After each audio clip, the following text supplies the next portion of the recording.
Hello everyone, welcome back to my channel. Thank you so much for watching. My name is Dr. Ritu Dharma. Welcome you all. आज हम बात करें Organon of medicine के बारे में और Organon of medicine का formation number 51 मैं आपसे शेयर करूंगी। अभी तक हम फॉर्मेशन नंबर 50 तक कर चुके हैं। दैट मीन्स हम 50 एफोरिज्म्स ऑर्गेनॉन ऑफ मेडिसिन की बुक से कंप्लीट कर चुके हैं। एंड आई रियली अप्रिशिएट कि आपको मेरा चैनल पसंद आ रहा है, मेरा कंटेंट पसंद आ रहा है। इसी तरह से प्लीज जुड़े रहिए। ये सभी एफोरिज्म्स आपको मेरे प्लेलिस्ट पर मिल जाएंगे। आप जाकर चेक करेंगे प्लेलिस्ट को तो आपको ऑर्गेनॉन ऑफ मेडिसिन की प्लेलिस्ट नजर आएगी। इसके अलावा आप कैंट रिपोर्टरी की भी कुछ वीडियोस में डाल चुकी हूँ, उसकी प्लेलिस्ट भी जरूर चेक कीजिएगा। उसमें भी बहुत अच्छी वीडियोस है एंड आई रियली होप आपको वो भी बहुत पसंद आएगा। तो आज हम बात करते हैं फॉर्मेशन नंबर 51 के बारे में। जिन्होंने ये फॉर्मेशन को एक बार भी रीड किया है तो दे मस्ट नो दैट कि ये फॉर्मेशन पढ़ने में बहुत टफ लगता है। इसका लैंग्वेज बहुत मुश्किल है, लेकिन इसका कॉन्सेप्ट बहुत ईजी है। आज मैं आपसे यही शेयर करूंगी कि आप इसको ईजी तरीके से कैसे पढ़ सकते हैं। दूसरी बहुत इंपॉर्टेंट बात मैं आपको पहले से ही बता देती हूँ कि डॉक्टर हानेमैन ने इस कॉन्सेप्ट में या इस एफोरिज्म में आपको क्या बताया है। जब भी हम बात करते हैं होम्योपैथी काम कैसे करती है या थेरेप्यूटिक लॉ ऑफ नेचर के बारे में कि प्रकृति किस तरह से काम करती है, तो हम बहुत अच्छे से समझ चुके हैं कि एक वीकर डायनेमिक अफेक्शन है, एक स्ट्रॉन्गर डायनेमिक अफेक्शन है। Stronger dynamic affection weaker dynamic affection को खत्म कर देता है।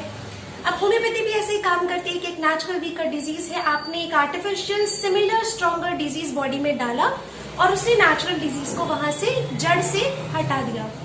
नाउ व्हाट इफ अगर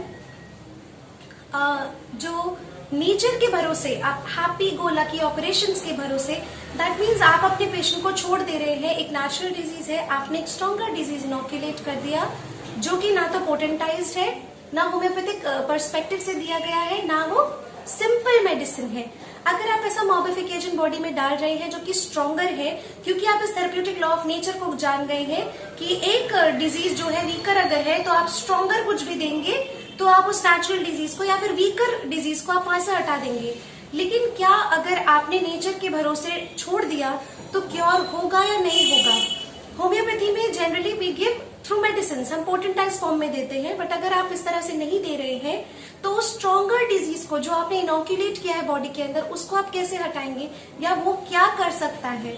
उस स्ट्रॉन्गर मॉडिफिकेशन ने नेचुरल डिजीज को तो हटा दिया, लेकिन अब जब सिस्टम में वो स्ट्रॉन्ग डिजीज है तो वो कैसे जाएगा या वो क्या क्या कर सकता है? अगर आपको ये वीडियो अच्छी लगे तो please don't forget to like, share and subscribe my channel. Press the bell icon for further notifications.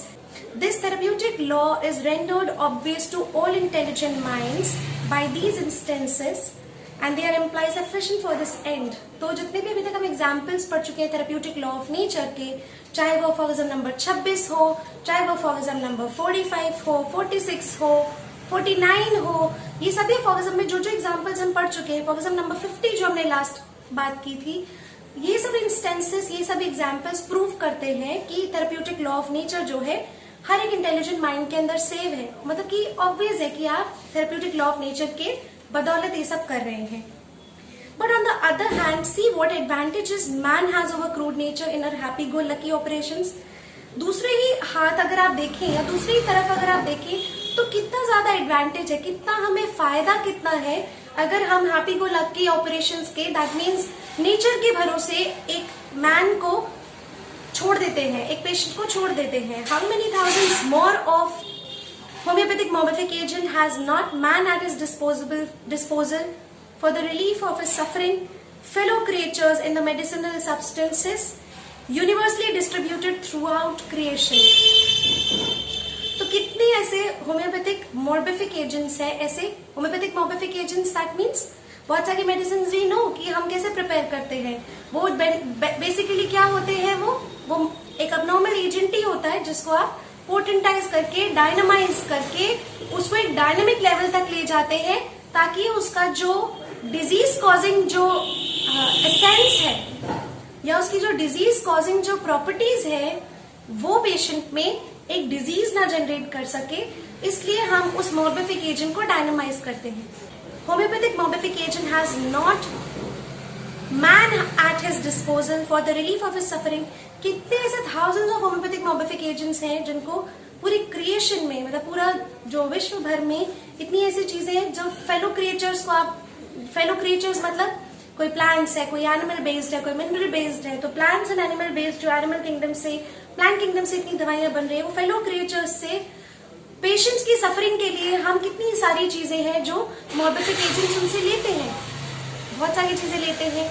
कई बार हम किसी का टोड का स्टूल ले रहे हैं, कई बार हम स्नेक का पॉइजन ले रहे हैं, कई बार हम कुछ और एजेंट ले रहे हैं। सभी मोर्बिफिक एजेंट्स होम्योपैथिकली हम ले रहे हैं अपने फेलो क्रिएचर्स से, और उसको किस तरह से हम इस्तेमाल करते हैं। तो how many thousands of homeopathic morbific agents ऐसे प्रेजेंट हैं। In them he has producers of disease of all possible variety of action. तो इन सभी चीजों में जो भी, चाहे मिनरल किंगडम है, चाहे प्लांट किंगडम है, चाहे एनिमल किंगडम है, ये सभी किंगडम्स में एज अ प्रोड्यूसर्स हैं डिजीजेस के of all possible variety of action. तो हमें पता है कि हम वो सभी एजेंट्स अगर बॉडी में ऐसे ही डाल देंगे तो वो क्या, उनकी इतनी एफिशिएंसी है, उनके अंदर वो काबिलियत है कि वो एक डिजीज को प्रोड्यूस कर देंगे। तो ये प्रोड्यूसर्स ऑफ डिजीज है बेसिकली। तो प्रोड्यूसर्स ऑफ डिजीज है, और हर पॉसिबल वेराइटी ऑफ एक्शन ये जो फेलो क्रिएचर्स है ये दे सकते हैं। फॉर ऑल द इन्यूमरेबल, चाहे नंबरलेस, अनकाउंटेबल, कितने भी अनकाउंटेबल नेचुरल डिजीज हो, चाहे आपको वो दिख रही है नेचुरल डिजीज, आप कंसीव कर पा रहे हो, समझ पा रहे हो, या ऐसी नेचुरल डिजीज जो आपको दिख भी नहीं रही, ऐसी अनकाउंटेबल नंबर ऑफ डिजीज है जिनके लिए वैरायटी ऑफ एक्शन है हमारे प्लांट किंगडम में और हमारे एनिमल किंगडम में। To which they can render homeopathic aid, जिनके लिए होम्योपैथिक एड, होम्योपैथिक ट्रीटमेंट दिया जाता है, दिया जा सकता है। मोर्बिफिक एजेंट्स, अब ब्रैकेट में लिखा है मेडिसिनल एजेंट्स, दैट मीन्स हम बात कर रहे हैं होम्योपैथी के मेडिसिनल एजेंट्स की, हुज पावर, जिनकी power when the remedial employment is completed, जब उसे हम रेमेडी की तरीके से दे देते हैं। रेमेडी मतलब जब वो एक बीमारी को क्योर करने की क्षमता रखती है, तो जब उसे हम एक रेमेडी की तरीके से एम्प्लॉय कराते हैं, देते हैं, being overcome by the vital force, वो वाइटल फोर्स को ओवरकम करती है और disappear spontaneously without requiring a second course of treatment for its extirpation. तो इस बीमारी के लिए उसको सेकेंड कोर्स ऑफ मेडिसिन या ट्रीटमेंट के सेकेंड कोर्स के बिना ही वो उस वाइटल फोर्स को ओवरकम करती है और क्या करती है, डिसअपियर कर देती है स्पॉन्टेनियसली उस नेचुरल डिजीज को, जिसके लिए आप वो एक होम्योपैथिक मोर्बिफिक एजेंट डाल रहे हैं। सो आई होप अभी तक आपको ये चीज क्लियर हो गई होगी। लाइक द इच, आर्टिफिशियल, जैसे कि इच वाली प्रॉब्लम है तो आर्टिफिशियल मोर्बिफिक एजेंट दिया, जहां फिजिशियन ने क्या किया, इच के लिए आप एक आर्टिफिशियल मोर्बिफिक एजेंट दे रहे हैं, तो फिजिशियन क्या कर रहे हैं, अटेनुएट कर रहे हैं, सब डिवाइड कर। अटेनुएशन मतलब, अटेनुएशन वो प्रोसेस होता है जिससे कि होम्योपैथिक मेडिसिन के क्रूड सब्सटेंस से उसको पोटेंटाइज करके उसको एक डायनामिक लेवल तक लेके जाया जाता है, तब वो होम्योपैथिक मेडिसिन कहलाती है।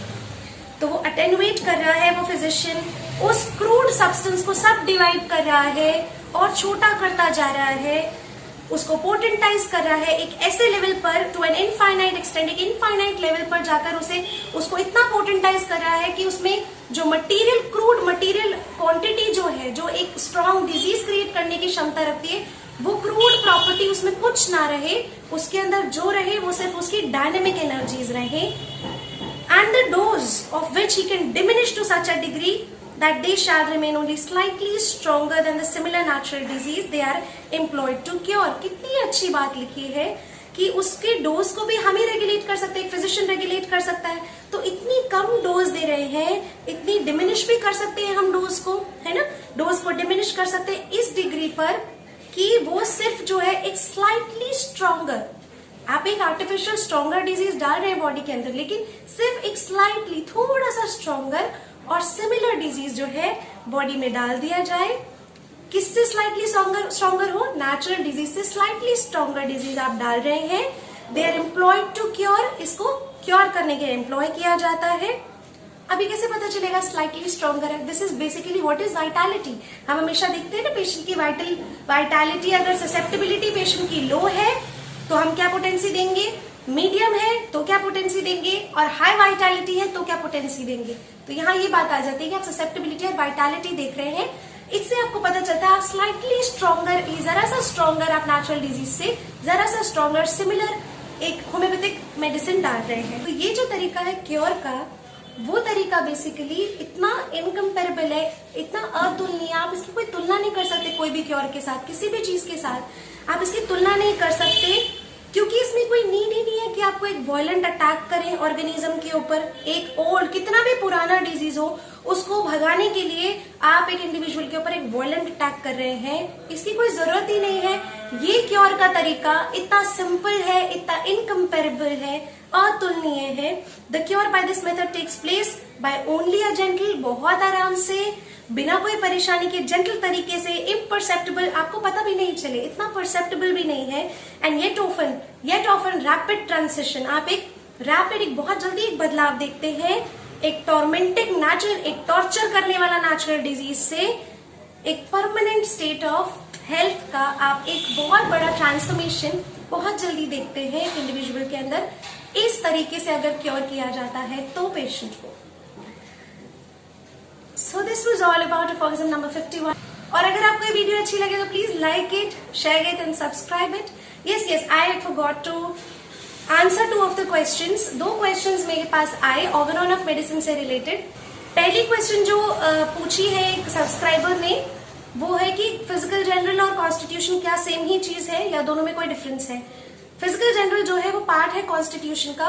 कॉन्स्टिट्यूशन एक इंडिविजुअल है अपने आप में, जिसका सोचने का तरीका, रहने का तरीका, दैट मीन्स हम इसमें सब कुछ ऐड करेंगे, personal details, physical general, mental general, family history, particular symptom, modalities, location, sensations, past history, if she is a female तो गायनोकोलॉजिकल हिस्ट्री, सब चीजें आ जाती है, रहना सहना, लाइफस्टाइल, रिएक्शंस, हॉबीज, एवरीथिंग, वो कॉन्स्टिट्यूशन है।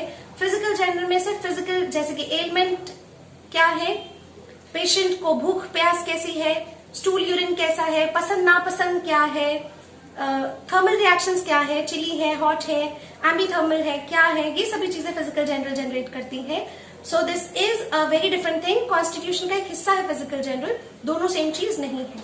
दूसरा क्वेश्चन है कि दोनों चीजें कैसे हो सकती है। शी सेड कि 43rd अफोरिज्म या 44 अफोरिज्म में मैंने बताया डबल कॉम्प्लेक्स डिजीज के बारे में, तो मैं उनसे रिक्वेस्ट करूंगी कि आप दोनों चीजें मिक्स ना करें।